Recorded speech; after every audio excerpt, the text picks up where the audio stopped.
Hello guys, welcome to dreamer class. ये modern history की second class है और पहला टॉपिक हम लोगों ने अभी स्टार्ट करा है, European foundation expansion and consolidation. Okay, European foundation expansion and consolidation. तो इसमें हम लोगों ने पहला कॉन्सेप्ट जो समझा था उसका नाम था इम्पेरियलिज्म एंड कॉलोनियलिज्म। तो अब देखते हैं कि इसकी सेकंड क्लास में इसमें आगे कैसे ब्रिटिशर कैसे इंडिया में आए। तो पहला जो इंडिया में जो आए हैं उनका नाम है पोर्टुगीज़। ओके, क्या नाम है? पोर्टुगीज़ आए पहले। ओके, पहले पोर्टुगीज़ आए जिसको हिंदी में क्या कहते हैं? पुर्तगाली। और फिर डच आए, फिर इंग्लिश आई, फिर डेनिश, फिर फ्रांस। तो यानी कि अब देखते हैं कि सबकी क्या क्या है कि कैसे आए, उन्होंने क्या क्या काम करा। तो पहला देखते हैं कि पोर्टुगीज़ में पहला उसका जो था monopoly the sea and spices. तो यानी कि उनका मसालों पर और उसके बाद समुंदर पे क्या था, बहुत एक अधिकार था। किसका? पुर्तगाली का। भाई पुर्तगाली सबसे पहले आए और सबसे बाद भी पुर्तगाली ही भारत छोड़ के गए हैं। फिर देखते हैं डच। फिर कौन आए? डच। फिर इंग्लिश। तो डच और इंग्लिश के बीच में क्या हुई है? वॉर हुई है। क्या हुई है? वॉर हुई है, क्लैश हुई है दोनों के बीच में, जिसको क्या कहते हैं? Battle of Bidara. क्या कहते हैं? Battle of Bidara. ये बहुत सारे एग्ज़ाम में पूछता भी कि बैटल ऑफ बिडारा किसके किसके बीच हुई है। तो ये हुई है इंग्लिश और डच के बीच में। ओके, कब हुई है? 1759 में। तो इसके बाद क्या हुआ कि डच क्या हुआ? इसके बाद हार गया था। डच क्या हुआ? हार गया। तो फिर उसके बाद वो कहाँ चला गया? इंडोनेशिया में भी उसकी रूल चल रही थी डच की। तो इंडोनेशिया में डच की थी, लेकिन इंडिया वो छोड़ के चला गया बैटल ऑफ बिडारा के बाद। तो पूछेगा बैटल ऑफ बिडारा किसके किसके बीच हुई थी? इंग्लिश और डच के बीच। कब हुई थी? 1759 में। एंड दी इंग्लिश के बाद कौन आया? डेनिश। तो डेनिश का उतना कोई रोल नहीं है, डेनिश का उतना कोई रोल नहीं है, क्योंकि वो जो आए थे ना, वो मतलब ट्रेड से ज़्यादा वो उनका जो फोकस था वो किस पे था? क्रिश्चियन मिशनरी पे। यानी कि वो चाहते थे कि धर्म से खेलना चाह रहे थे कि जो भी लोग हैं उसको क्रिश्चियन बना दो। तो इतना आसान नहीं होता है कि स्टार्टिंग में कंपनियां आई है तो मतलब आप धर्म को लेके करो। स्टार्टिंग में ही आप ट्रेड करते हो, मोनोपोली करते हो, धीरे धीरे आप एक्सप्लॉइट करते हो, वो समझ में आता है। आप एक बार में करोगे तो नहीं होगा। तो इसके बाद से तो डेनिश का तो फिर कोई मतलब ही नहीं बनता है ना। फिर उसके बाद फिर आए कौन आए? फ्रांस। कौन आए? फ्रांस। तो फ्रांस, और यहाँ पे भी वॉर होती है फ्रांस और इंग्लिश के बीच में। किसके? फ्रांस और इंग्लिश के बीच में डिफीट होती है। तो दोनों के बीच में कौन सी? फ्रांस इन कर्नाटिक वार। पहला कौन सा था? कर्नाटिक। फिर बैटल ऑफ वांडीवास पूछता है एग्जाम में। बैटल ऑफ वांडीवास किसके किसके बीच हुआ था? इंग्लिश और फ्रांस के बीच में हुआ था। आफ्टर दे वेंट उसके बाद क्या हो गया? वो चले गए। बैटल ऑफ कौन था? वांडीवास। कब हुआ था? 1758 में। ये कब हुआ है? 1758 में। फिर उसके बाद वो कहाँ रहने लगे? पौंडीचेरी में। फ्रांस कहाँ रहने लगे? पौंडीचेरी में। अब देखो फिर से रिवीजन कर लेते हैं। पोर्टुगीज़ आए, डच आए, इंग्लिश आए, डेनिश, उसके बाद फ्रांस। जिसमें कि पोर्टुगीज़ और इंग्लिश ही दिख रहे हैं, बाकी बात तो सब चले ही गए। बाकी बात क्या हुआ? सब चले ही गए। ओके, तो कौन कौन रहे थे? पोर्टुगीज़ रहे और इंग्लिश रही। बाकी बात सारे कंपनियों का कहीं कहीं क्लैश हुआ, तो कहीं ट्रेड से ज़्यादा क्रिश्चियन मिशनरी फॉलो कर रहे थे, तो फिर उनका कोई मतलब ही नहीं बनता।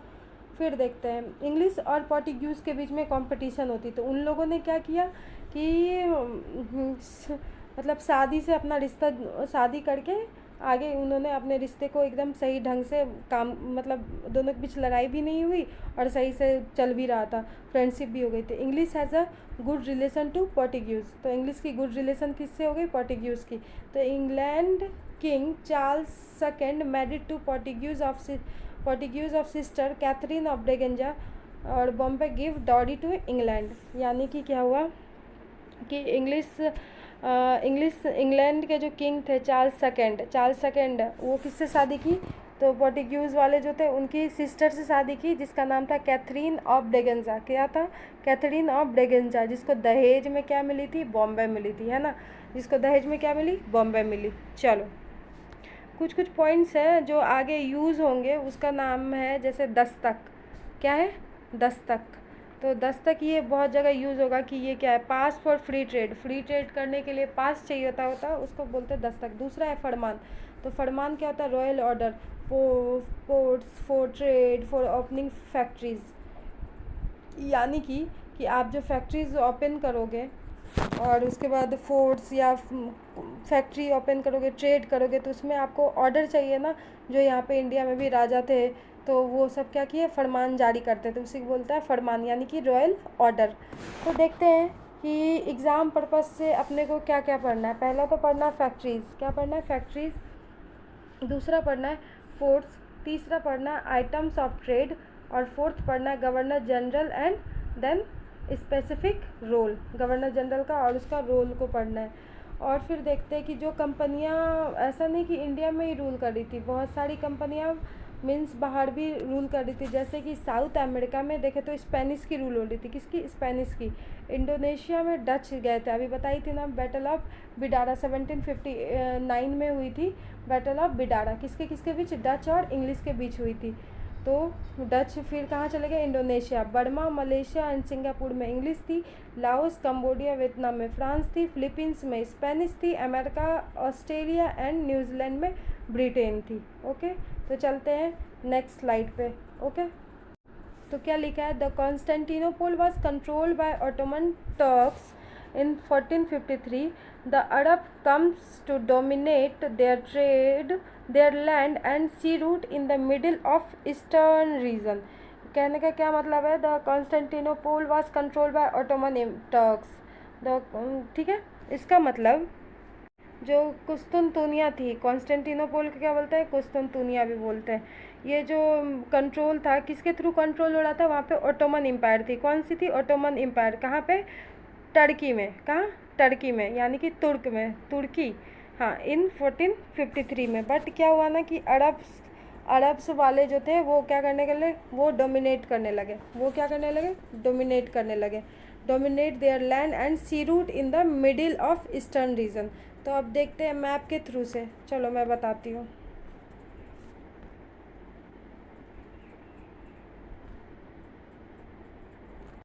अब देखो, ये जो अरबियन कंट्रीज़ है, यहाँ पे किसका रूल, मतलब कौन रूल कर रहे हैं? यहाँ अरब आ गए। अब जब अरब आ गए तो अब क्या हुआ कि ये जो यूरोपियन कंट्रीज़ है, इन लोग को मतलब दिक्कत होने लगी कि क्योंकि यहाँ पे इन लोग बहुत ज़्यादा मोनोपोली कर रहे थे। क्या कर रहे थे? बहुत ज़्यादा मोनोपोली कर रहे थे। ये जो यहाँ पे जो अरब वाले हैं ना, ये बहुत ज़्यादा मोनोपोली कर रहे थे। मतलब बहुत ज़्यादा दिक्कतें आ रही थी यहाँ पे ट्रेड करने में, क्योंकि यहाँ पे बहुत ज़्यादा टैक्स या फिर डोमिनेटिंग था, बहुत ज़्यादा प्रॉब्लम हो रहा था। किसको प्रॉब्लम हो रही थी? ये यूरोपियंस को।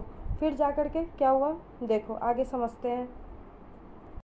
फिर जा कर के उन्होंने क्या किया कि रास्ता ढूंढना स्टार्ट किया। तो कहाँ से? इधर से समुंदर, अटलांटिक ओशन के थ्रू से, यहाँ से ऐसे करके रास्ता ढूंढा कि इंडिया को कैसे, इंडिया में मतलब कैसे जाया जा सकता है। तो ऐसे करके, ठीक है, यहाँ से इस ढंग से। तो धीरे धीरे क्या हुआ, फिर तो इसका कोई मतलब, ये कोई मतलब ही नहीं रह गया था।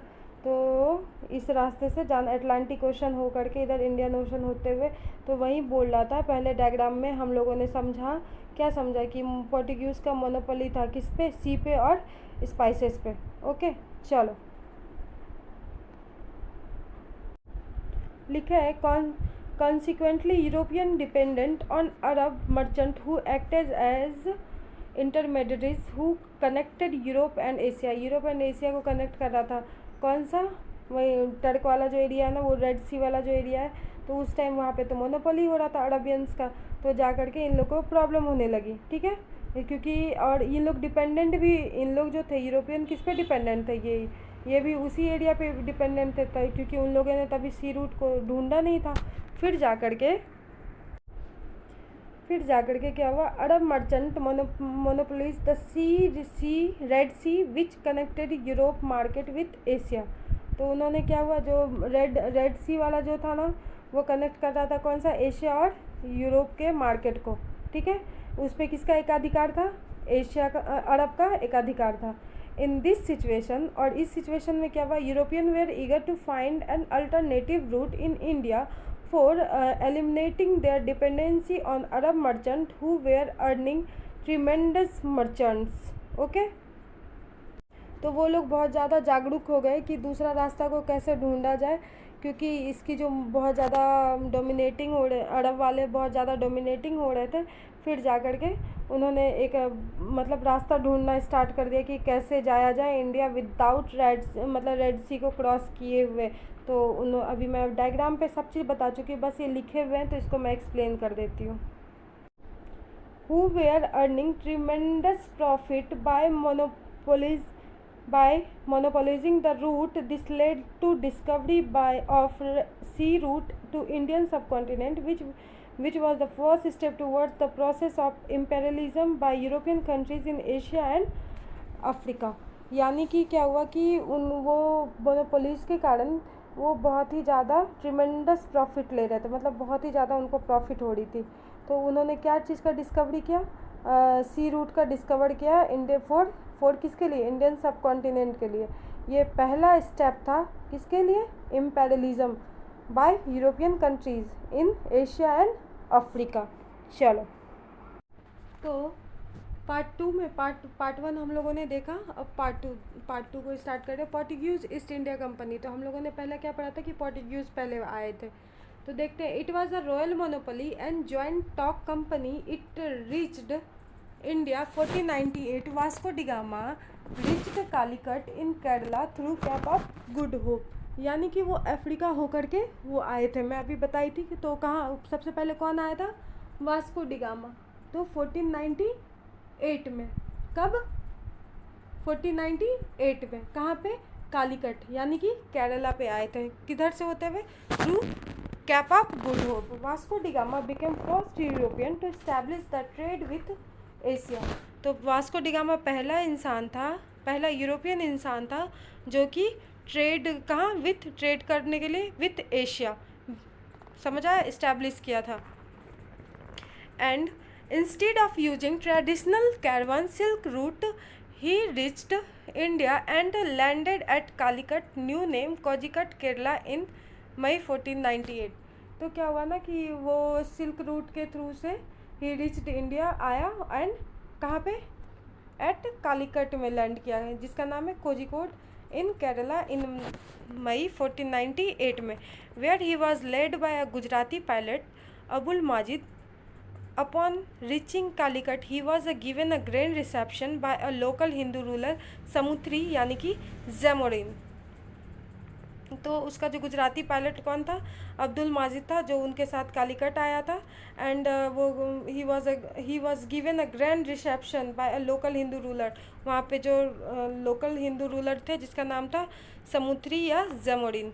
तो देखते हैं। Samoothiri of Calicut during his 3-month long stay in India, he gathered different Indian spices including pepper, other Indian goods like, मतलब उन्होंने बहुत सारा चीज़ उनको बताया और दिया कि जैसे कि सिल्क जेम्स जिसको स्टोन बोलते हैं, precious metal, rare herbs which sold at huge profit after returning back to Portugal. यानी कि उन्होंने इतना खतरनाक प्रॉफिट लिया। जैसे कि कोई चीज़ मान के चलो 1 रुपये का सामान यहाँ खरीदा तो उसको बेच रहा है 10 रुपये 20 रुपये, मतलब उनको इतनी ह्यूज प्रॉफिट हुई। फिर जा कर के उनको मतलब वो फिर से जा कर के क्या किया, वो सेकंड विज़िट किया। तो सेकंड विज़िट में देखते हैं। The second visit was in 1502। इससे पहले कब था, 1498। However, this time intention was to build factories and increase the flow of trade through it। यानी कि उन्होंने क्या चाहा कि पहली बार में आया, फिर आइडिया लगाया कि कैसे कैसे क्या है। तो उन्होंने सामान खरीदा, सामान खरीदने के बाद बेचा तो उनको यूज़ प्रॉफिट हुई। कहाँ, यूरोप में यूज़ प्रॉफिट होने के कारण फिर से वो सेकेंड टाइम इंडिया आया, 1502 में आया। तो उसका इस बार जो इंटेंशन था, इस बार इंटेंशन ये नहीं था कि यहाँ से जाओ तुरंत सामान लेकर के बेच दो, नहीं, उनका ये इंटेंशन था कि आकर के पहले मतलब फैक्ट्रीज़ को बिल्ड करना है, फिर ट्रेड को इतना इंक्रीज़ करना है कि एकदम फ्लो बन जाए। समझ आ रहा है।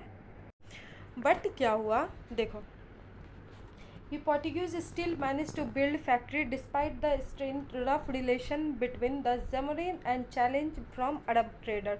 अब क्या हुआ कि अरब ट्रेडर्स वाले के बीच में तो दंगे तो होंगे ना, कि लेकिन दंगे होंगे, चैलेंज हो जाती है ना कि उनका एरिया छोड़ कर के आ रहे हैं, क्योंकि उस टाइम अरब वाले को बहुत प्रॉफिट हो रहा था।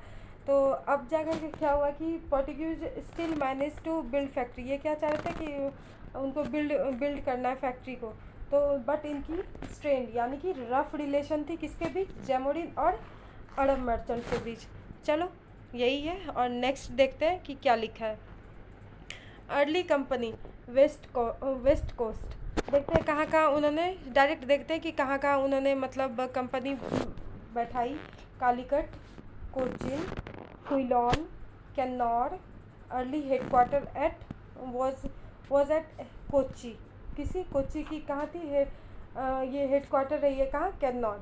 तो पांचवा में है मंगलोर, हैंगवर, ठीक है, हैंगवर कहाँ है, हैंगवर कर्नाटका। भटकल, ये भी कहाँ है, कर्नाटका। कैम्बे, ये कैम्बे। उसके बाद दीव, गुजरात। बेसिन, महाराष्ट्र, बेसिन महाराष्ट्र, और सूरत गुजरात, और दमन, ठीक है। ये कहाँ पे बैठाए थे, ये वेस्ट कोस्ट में। अब देखते हैं ईस्ट कोस्ट। ईस्ट कोस्ट यानी कि Bengal side, okay. Chittagong, Satgaon, Hooghly west Bengal, और बंदेल। अब बहुत सारी जो हम लोगों ने पढ़ाई करा कि क्या क्या नाम था, तो उसमें कुछ कुछ मैं डायग्राम पे दे रखी हूँ, जैसे कि दीव, सूरत, दमन, बेसिन, और उसके बाद ओंकार, भटकल, मंगलोर, कन्नौर, कालीकट, कोचिन, क्विलोन। अब कुछ कुछ जो एरिया था जहाँ कंपनी थे, और उसके बाद उन लोगों ने कुछ बना रखा था फोर्ट टाइप से, तो उस जैसे एफ.एस. Miskel, Angel Diva, F S. Angelo, और एफ. Manuel, okay. अब देखो आइटम ऑफ ट्रेड, क्या क्या उन्होंने मतलब ट्रेड के लिए क्या क्या थे ट्रेड के, जैसे कि मोनोपोली ओवर स्पाइसेस, यानी कि मोनोपोली तो था ही, मैं बताई कि पोर्टुगीज़ का बहुत ख़तरनाक, क्योंकि मसाला, सबसे बड़ी बात मसालों पर उन लोगों को यहाँ का मसाला बहुत पसंद आया था, तो धीरे धीरे यूरोपियों में बहुत ज़्यादा यूज़ प्रॉफिट हो जाने के कारण इन्होंने इंडिया में सोचा मोनोपोली कर लेता हूँ, तो पोर्टुगीज़ वाले का मोनोपोली ओवर स्पाइसेस। दूसरा है monopoly over horse trade, textile trade, ivory trade, make elephant to tip of elephant, कुछ सामान बनाना हाथी के दांत से, उसी को बोलते हैं आइवरी ट्रेड। पांचवा है इंडिगो, पांचवा क्या है, इंडिगो यानी कि नील। छठा है slave trade, elephant were also exported from India, okay, export किया जाता था कहाँ, इंडिया में। तो एक्सपोर्टेड फ्रॉम इंडिया, कहाँ से, इंडिया से एक्सपोर्ट किया जाता था। अब देखते हैं governor and governor general. Vasco da gamma पहला कौन था, पहला governor general Vasco da gamma.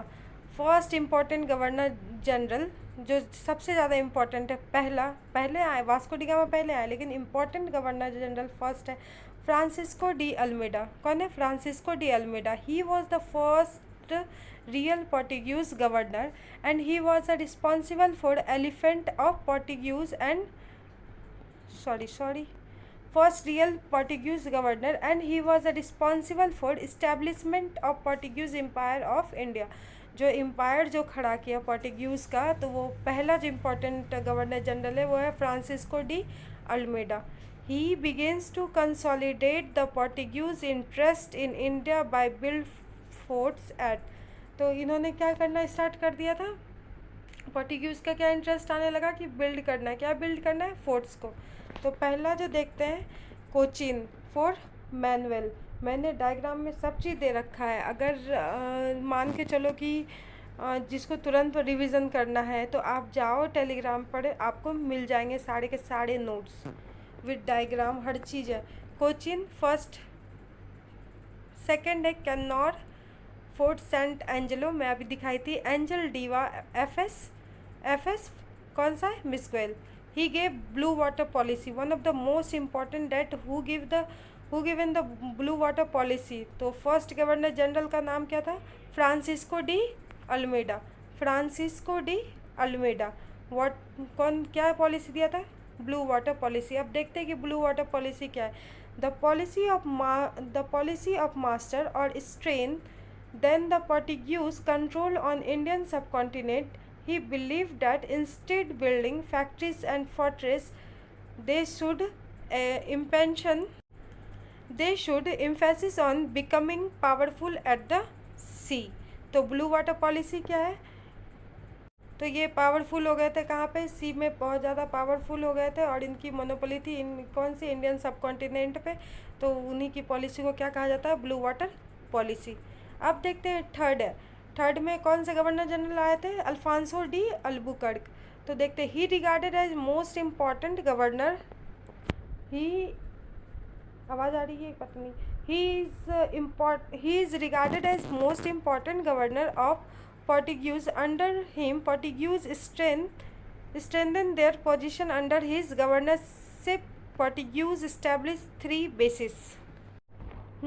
तो अभी हम लोगों ने क्या देखा था? Alfonso de Albuquerque. तो पहला जो देखा कि वास्को डी गामा। सेकंड दिखा फ्रांसिस्को डी अल्मेडा जो ब्लू वाटर पॉलिसी लाया था। ये अल्फांसो दी अल्बुकर्क ये थर्ड गवर्नर जनरल है किसका? पोर्टुगीज़ का। ये भी बहुत ज़्यादा स्ट्रेंथन था क्योंकि ही regarded the most important governor of Portuguese। Under him Portuguese strengthened their position. Under his governorship Portuguese established 3 basis. मतलब इन्होंने 3 बेसिस को इस्टेब्लिश करा। क्या? Hormuz Persia. हॉर्मुज क्या था? पर्सिया में था। मलाबार इन केरला, मलक्का स्ट्रेट। चलो देखते हैं मैप पे। हाँ तो देखो हॉर्मुज, यहाँ पे हॉर्मुज है, ठीक है। यहाँ पे इंडिया में नीचे केरल के साइड क्या है? मालाबार। ये है मालाबार। इधर है थाईलैंड के पास, इंडोनेशिया के ऊपर ये है मलक्का। ये क्या है? मलक्का। तो देखो इन्होंने मतलब कैसे ट्रेड का क्या क्या सिस्टम बना रखा था, पोर्ट्स का, कहाँ कहाँ रुकना है, कैसे जाना है। तो मतलब इन लोगों ने रास्ता बना रखा था। ओके, इन्होंने क्या किया था? अल्फांसो दी अल्बुकर्क ने क्या किया था? कार्टेज सिस्टम को लाया था, इंट्रोड्यूस कराया था। तो cartridge system was introduce by him in order to establish monopoly over Indian Ocean, ठीक है। तो इनका क्या था कि मोनोपोली क्या हुआ था इंडियन ओशन में। तो देखते हैं कि कार्टेज सिस्टम क्या है। तो कार्टेज सिस्टम में it was the system of granting licence और passes through which Portuguese ports all merchant ships to buy license on passing through। मतलब कहने का मतलब है कि अगर कोई भी इंडियन ओशंस के थ्रू, ये ओशंस के थ्रू जाता है तो फिर जा कर के उनको लाइसेंस लेनी होगी। ये सब जो रास्ता है, इनको कोई भी ट्रेड करेगा, कोई भी मर्चेंट जाएगा तो उनको क्या चाहिए? लाइसेंस चाहिए। विदाउट लाइसेंस नहीं जाएगा कोई नहीं जाएगा। नहीं तो क्या कर लिया जाएगा? कॉन्फेस्टिगेट कर लिया जाएगा, ठीक है। लिखा है their territory otherwise their goods and ships will be confiscated, ठीक है। क्या किया जाएगा? जब्त कर लिया जाएगा। He increase Portuguese to look India as home and marry to Indian women and spread क्या? क्रिश्चियनिटी। यानी कि क्या कर रहा है कि पोर्टुगीज़ को इंक्रीज़ कर रहा है कि आप मतलब इंडिया की तरफ देखो एज अ होम, मतलब घर के साइड से घर जैसा फील करो। क्योंकि और वहाँ पे जो इंडियन वुमेन है उनसे शादी करो और अपने धर्म को फैलाओ। तो उनकी धर्म जो थी, उनकी जो रिलीजन थी वो क्या थी? क्रिश्चियन थी, ठीक है। ही लुक गोवा फ्रॉम सुल्तान of Bijapur in 1510 and later Goa become a capital of Portuguese. तो क्या हुआ था? इन्होंने बीजापुर के जो सुल्तान थे उनसे गोवा जीत लिया था। कब? 1510 में। और गोवा को कैपिटल बना लिया था कौन? पोर्टुगीज़। ओके, तो दूसरा जो पोर्टुगीज़ देखो कि abolition of sati under his administration he became successful capturing Bhatkal from Krishnadevaraya Vijayanagar ruler in 1510। यानी कि सती प्रथा जो है ना उसको अबोलिस्ट करना चाहा और फिर जा कर के और फिर एकदम सक्सेसफुली कैप्चर कर लिया किसको? भटकल को। किससे? कृष्णदेवराय से, जो विजयनगर के रूलर थे इन 1510 में। तो 1542 क्रिश्चियन मिशनरीज सेंट जेवियर, ये प्रीवियस ईयर में पूछा भी है, Saint Xavier and Martin D'Souza came to India for the spread of Christianity. तो यानी कि क्रिश्चियनिटी को क्या कर रहे थे? फॉलो करना मतलब स्प्रिट करना चाह रहे थे। कौन? सेंट जेवियर और मार्टिन डिसूजा। कब? 1542 में। ओके, चलते हैं नेक्स्ट कंट्रीब्यूशन देखते हैं अब पोर्टुगीज की। तो cultivation of tobacco and potatoes, chillies, pineapple, tomato. और देखते हैं पहला कंट्रीब्यूशन क्या था, मतलब कल्टीवेशन सिखाया उन्होंने किसका? तंबाकू का, आलू का, मिर्ची का, हाँ यही है, पाइनएप्पल, टमाटो, टमाटर का। First printing press in Goa, पहली बार प्रिंटिंग प्रेस दिया गया था गोवा में, इनका बहुत बड़ा कंट्रीब्यूशन है। तो 1556 में Portuguese began to propagate Christianity in Malabar region in Kerala and तो कोंकण कोस्ट इन महाराष्ट्र। तो फोर्थ देखते हैं कंट्रीब्यूशन इन मेडिसिनल प्लांट, तो इनका बहुत बड़ा कंट्रीब्यूशन रहा है। अब देखते हैं factors for the doctrine of Portuguese in India. इनके फैक्टर क्या हैं कि इन्होंने मतलब पोर्टुगीज इन इंडिया के फैक्टर क्या है। तो देखते हैं कि doctrine Portuguese administration become in efficient in India, become successor of Albuquerque were weak and inefficient. Next है Portuguese society was dominated by aristocracy and merchants who did not enjoy social influence. And third है Portuguese officials were neglected by home government. Their salary were low, who increased them indulged into corrupt practices. Another reason was the Portuguese were intolerant and fanatic in matter of religious. They resorted to forceful convergence of Christian faith. फिर देखते हैं Portuguese power decline because Portuguese power कैसे decline किया? Because of tough competition they got from other European who came to India. फिर क्या हुआ कि इनकी बहुत टफ कंपटीशन होने लगी थी किसके साथ? अरब यूरोपियन कंट्रीज़ जो इंडिया में ट्रेड करने के लिए आना चाह रहे थे। तो हम लोगों ने पहला क्या पढ़ा था? पोर्टुगीज़। फिर कौन आए थे? डच। और उसके बाद इंग्लिश। और इंग्लिश और डच के बीच में कौन सी वॉर हुई थी, कौन सी बैटल हुई थी? Battle of Bidara. तो देखते हैं डच को। डच, एक मसूलीपट्टनम दिख रहा है, एक पुलिकट दिख रहा है, यानी कि इन्होंने फैक्ट्री बनाई होगी हेडक्वार्टर। तो Coromandel region main control in India, Andhra Pradesh and Tamil Nadu. इनकी जो मेन कंट्रोल थी कहाँ? कोरोमंडल रीजन में, तमिलनाडु और आंध्र प्रदेश में, और दूसरा इंडोनेशिया में। तो चल देखते हैं। Dutch came to India in 1602। It was not a royal company but chartered and joint stock company. और सेकेंड पॉइंट है first attempt of this company was to settle at Coromandel coast. First factory that developed in Masulipatam, Andhra Pradesh. Dutch issued a gold coin depicting the image of Lord Venkateswara, ठीक है, विष्णु, जिसको वेंकटेश्वरा किसको बोलते हैं? Lord Vishnu को बोलता है। तो इन्होंने गोल्ड कॉइन डिपिक्ट करा था उनका जो इमेज था किसका? वेंकटेश्वरा का, जिसका नाम है विष्णु भी बोलते हैं, जिसको कहाँ? पुलिकट में। चलो फैक्ट्रीज देखते हैं इनकी कहाँ कहाँ उन्होंने इस्टेब्लिश करा। मसूलीपट्टनम आंध्र प्रदेश, पुलिकट आंध्र प्रदेश, सूरत, चिंसुरा वेस्ट बंगाल, कासिम बाजार वेस्ट बंगाल, बालासोर उड़ीसा, पटना नागापट्टनम तमिलनाडु, कोचीन। अब देखते हैं हेडक्वार्टर इन्होंने कहाँ कहाँ रखा था। Pulicat Tamil Nadu district, Thiruvalluvar, Nagapattinam Tamil Nadu, Cochin Kerala. Dutch replaced Portuguese in spice trade and established the headquarters at Cochin. Dutch were defeated by British in the Battle of Bidara। मैं बताई थी बैटल ऑफ बिडारा 1759 में। तो वो अपन डायग्राम से ही देख चुके हैं। Dutch sold all their settlement to British and finally they were out of Indian trade. फिर वो कहाँ चले गए? इंडिया से मतलब फाइनली वो चले गए थे 1825 में। और आइटम्स ऑफ ट्रेड देखते हैं। टेक्सटाइल, सॉल्ट पीटर, वही गन पाउडर जो कि बनाते हैं गन के लिए उनकी जो पाउडर, उसी को सॉल्ट पीटर कहते हैं। स्पाइसेस, इंडिगो, नील, राइस, ओपियम। ओके, चलो आज हमारी क्लास यहाँ पे एंड हो रही है। तो ये हमारी सेकंड क्लास थी और ये रिवीजन करने के लिए सबसे बेस्ट है, सबसे बेस्ट है। मैं मतलब इसको रीड कर रही हूँ कि आप लोग समझो। अगर आप लोग कहीं हो, बिज़ी भी हो, तो आप ईयरफोन लगा करके सुन सकते हो।